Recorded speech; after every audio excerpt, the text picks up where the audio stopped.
పదే దీక్ష గురించి ఉబలాట పడుతుండ్రు. మేము ఎప్పుడు కూడా చావు నోట్లో తలబెట్టి తెలంగాణ సాధించడమని మేము ఎప్పుడు చెప్పుకోలే. 24 గంటలు తిరగకంటే ముందే నిమ్మకాయ రసం దాగి మేము నిమ్స్ హాస్పిటల్లో ఎక్కించుకొని మేము ఎప్పుడు దీక్షలు చేసి చావు నోట్లో తలబెట్టినమని అబద్ధాలు చెప్పలే. రెండవది, 100 రూపాయలు పెట్టి పెట్రోల్ కొనుక్కున్నాం కానీ 10 పైసలు పెట్టి అగ్గిపెట్టే కొనుక్కోక డ్రామా చేయడం ద్వారా శ్రీకాంతాచార్యని, ఓ ఈశాన్ రెడ్డిని, ఓ యాదయ్యను మేము బలి కొనలే. మేము ఎవరి శవాల ప్రాతిపదికనో ఎవరి ప్రాణాల ప్రాతిపదికనో మేము అధికారంలోకి రావాలని కోరుకోలేదు. కోల్పోయిన అధికారాన్ని మళ్ళీ ఇతర ప్రాణాలను బలిచ్చి కుర్చీలో కూర్చోవాలని అనుకోవడం లేదు. అయితే తెలంగాణ రాష్ట్ర విశాల ప్రయోజనాల దృష్ట్యా అక్కడ కల్వకుంట్ల తారక రామారావు గారు, ఇక్కడ తన్నీర్ హరీష్ రావు గారు దీక్ష గురించి ప్రతిపాదించారు. తప్పకుండా జంతర్ మంతర్లో చంద్రశేఖరరావు గారిని రమ్మనుండ్రి. చంద్రశేఖరరావు గారు, నేను ప్రతిపక్ష నాయకుడిగా చంద్రశేఖరరావు గారు, సభాపక్ష నాయకుడిగా నేను తెలంగాణకు నిధులు తెచ్చుడో అవసరమైతే సచ్చుడో తేలుద్దాం. మేం సిద్ధం. తారీఖు పెట్టండి, చంద్రశేఖరరావుని తీసుకొని రండి. అసెంబ్లీలో ముఖ్యమంత్రి రేవంత్ రెడ్డి మాట్లాడుతున్నారు. లైవ్ చూద్దాం. ప్రదర్శిస్తున్న కక్ష కానీ, ఇవ్వాల్సిన అనుమతులు కానీ, విడుదల చేయాల్సిన నిధుల విషయంలో వారి అభిప్రాయాలు చెప్పిండ్రు. వారి అభిప్రాయాలతో పాటు వారు ఒక సూచన కూడా చేసిండ్రు. తీర్మానం ద్వారా ఈ సభ ఏకగ్రీవంగా తీర్మానం ఆమోదం చేసి కేంద్ర ప్రభుత్వానికి మన యొక్క నిరసనను, మన యొక్క ఆలోచన తెలియజేస్తే బాగుంటుంది అని చెప్పి వారు సూచన చేసిండ్రు. తప్పకుండా కొన్ని అంశాలను ప్రస్తావించిన తర్వాత తమరి అనుమతితో ఆ తీర్మానాన్ని కూడా ప్రవేశపెట్టడానికి నాకు అనుమతి ఇవ్వాల్సిందిగా కోరుకుంటూ, అధ్యక్ష, భారతదేశం 15 ఆగస్టు 1947 కంటే ముందు చాలా సంస్థానాలు, దాదాపుగా 565 సంస్థానాల రూపంలో, అదేవిధంగా బ్రిటిష్ పాలనలో మగ్గిపోతూ ఉన్నది. ఆ సందర్భంలో హైదరాబాద్ సంస్థానం, ఈనాడు కొంత ప్రాంతం మహారాష్ట్రలో, మిగిలిన ప్రాంతం కర్ణాటకలో, ఇప్పుడున్న తెలంగాణ రాష్ట్రం. ఆనాడు ఈ సంస్థానం కూడా స్వేచ్ఛ కోసం, స్వతంత్రం కోసం సాయుధ రైతాంగ పోరాటాన్ని చేస్తూ ఈ ప్రాంతం కూడా పోరాటంలో చాలామంది అమరులై మనం స్వతంత్రాన్ని సాధించుకున్నాం. సెప్టెంబర్ 17, 1948లో మనకు స్వతంత్రం వచ్చి ఈ ప్రాంతం కూడా, హైదరాబాద్ సంస్థానం కూడా భారతదేశంలో విలీనమైంది. ఈ విలీనమైన భారతదేశం, ఈ సంస్థానాలు కావచ్చు, వివిధ రకాల జాతులు, భిన్న మతాలు, బహుభాష, ఎన్నో సంస్కృతులు ఉన్న ఈ దేశం అఖండ భారత్గా, ఒక ప్రజాస్వామ్య స్ఫూర్తి దేశంగా ప్రపంచానికే ఆదర్శంగా నిలబడాలి అని చెప్పి ఆనాడు పండిత్ జవహర్లాల్ నెహ్రూ మొట్టమొదటి ప్రధానమంత్రి ఈ దేశానికి ఒక మంచి రాజ్యాంగాన్ని ఇవ్వాలి, ఈ రాజ్యాంగం ప్రపంచానికి ఆదర్శంగా ఉండాలి, ప్రతి వాడి యొక్క హక్కును, అవకాశాలను కాపాడాలి అని చెప్పి భారత రాజ్యాంగాన్ని దేశానికి ప్రసాదించడం జరిగింది. డాక్టర్ బాబాసాహెబ్ అంబేద్కర్ గారి నేతృత్వంలో మేధావులు అందరూ కలిసి కూలంకషంగా చర్చించి ఈ దేశానికి ఒక గొప్ప గ్రంథం, మన రాజ్యాంగాన్ని మనకిచ్చారు. ఆ రాజ్యాంగం యొక్క స్ఫూర్తి మీకు అందరికీ తెలుసు అధ్యక్ష, మనకందరికీ తెలుసు, సభలో ఉన్న సభ్యులకు, 140 కోట్ల ప్రజలకు కూడా ఆ స్ఫూర్తి మనకు తెలుసు. ఏ ప్రాంతానికి కూడా పాలకులు అన్యాయం జరగకుండా యూనియన్ ఆఫ్ స్టేట్స్, వివిధ రాష్ట్రాలను సమానంగా చూసుకోవడానికి అవసరమైన విధి విధానాలు రూపొందించి ఎలాంటి వివక్ష లేని పరిపాలన జరగాలని వారు స్పష్టంగా రాజ్యాంగంలో పొందుపరచడం జరిగింది.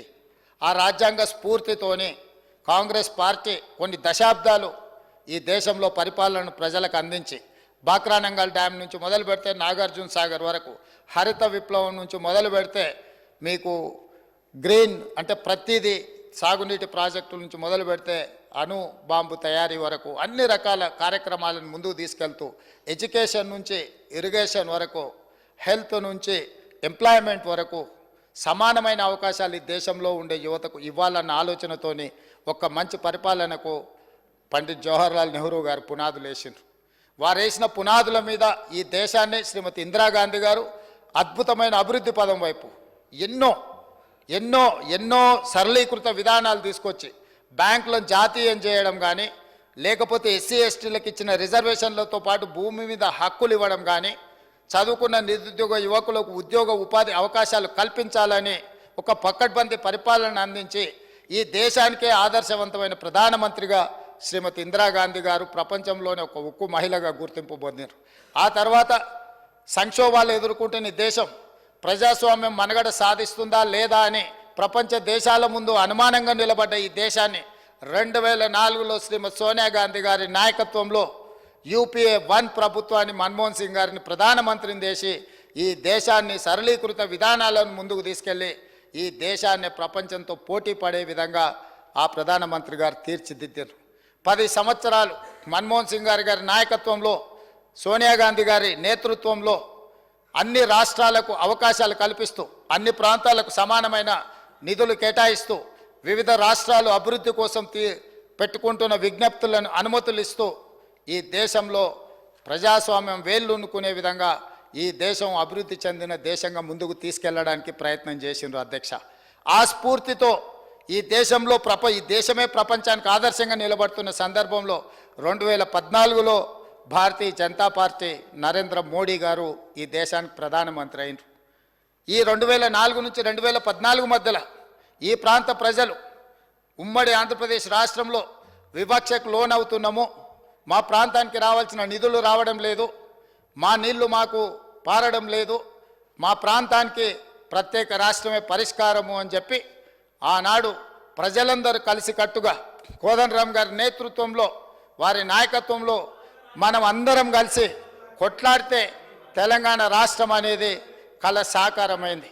ఈ తెలంగాణ రాష్ట్రం ఇవ్వాలన్న ఆలోచన ఇచ్చి నిరూపించిన శక్తి కాంగ్రెస్ పార్టీది, శ్రీమతి సోనియా గాంధీ గారిది. ఆ ఇచ్చిన తెలంగాణ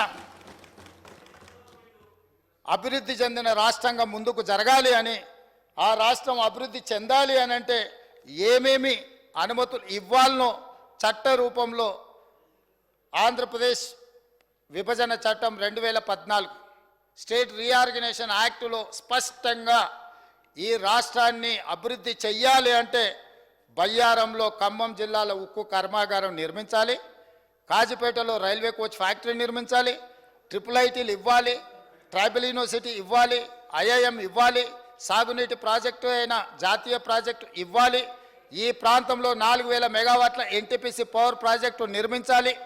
ఈ ప్రాంతానికి ఏమేమి కావాలనో క్షుణ్ణంగా ప్రతి అంశాన్ని పరిగణలోకి తీసుకొని రేపొద్దున ఎవరు వచ్చినా కూడా మన తెలంగాణకు అన్యాయం జరగకుండా చట్టబద్ధత కల్పించి లోక్సభలో రాజ్యసభలో బిల్లును ఆమోదింపజేసి హైదరాబాద్తో కూడుకున్న తెలంగాణ రాష్ట్రాన్ని శ్రీమతి సోనియా గాంధీ గారు, మన్మోహన్ సింగ్ గారు మనకిచ్చిండ్రు.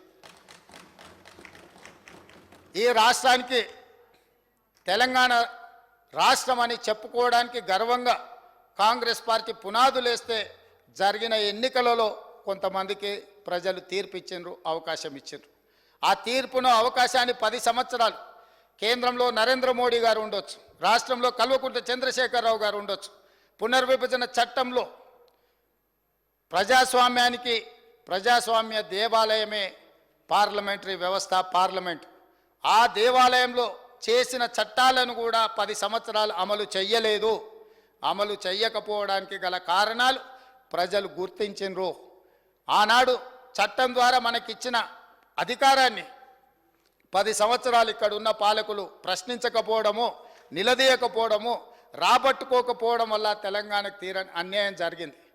కనీసం ఇప్పుడైనా నరేంద్ర మోడీ గారు ఈరోజు 10 సంవత్సరాలు అమలు చేయని విషయాలను ఈ బడ్జెట్లోనైనా తప్పకుండా చేస్తారన్న ఆలోచనతో చేయాలన్న ఉద్దేశంతో మేము డిసెంబర్ 3, 2023 నాడు ఫలితాలు వచ్చిన ఎంబడే 7 తారీఖు మేము ప్రమాణ స్వీకారం చేసిన మరుక్షణం కేంద్రంలో ప్రధానమంత్రిని, హోంమంత్రిని, వివిధ శాఖల మంత్రులను, ప్రధానమంత్రి గారిని స్వయంగా 2 సార్లు ఢిల్లీకి వెళ్ళి కలిసినాం. ఇక్కడ ఆదిలాబాద్కు వచ్చినప్పుడు కూడా పర్సనల్గా కలిసి వారిని ఆహ్వానించి ఫెడరల్ స్ఫూర్తితో ఒక ప్రధానమంత్రికి ఇవ్వవలసిన గౌరవాన్ని తెలంగాణ రాష్ట్ర ముఖ్యమంత్రిగా నా విధులను నేను నిర్వర్తించిన. ఆ సందర్భంలో ప్రధానమంత్రిని నేను స్పష్టంగా చెప్పిన, మీరు ఒక పెద్దన్న, ప్రజాస్వామ్యంలో వివిధ రాష్ట్రాల ముఖ్యమంత్రులకు ఈ దేశ ప్రధానమంత్రి ఒక పెద్దన్న లాంటి వాడు, మీరు పెద్దన్న పాత్ర పోషించండి, మా రాష్ట్రానికి రావాల్సిన నిధులు మాకు ఇవ్వవలసిన అనుమతులు మీరు ఇవ్వండి, మీ పెద్దన్న పాత్ర మీరు పోషించండి అని నేను చెప్పిన. అధ్యక్ష, వారిని పెద్దన్న అంటే నాకేమైనా వారు పదవి ఇస్తారా, నాకేమైనా కిరీటం పెడతాడా? ఇవాళ నాకు ఈ పదవి వచ్చింది అని అంటే ప్రజలు అవకాశం ఇవ్వడం వల్ల వచ్చింది, నా పార్టీ నాకు ఈ బాధ్యత ఇవ్వడం వల్ల వచ్చింది, పార్టీ అధ్యక్షుడిగా నాకు పార్టీ అవకాశం ఇచ్చింది.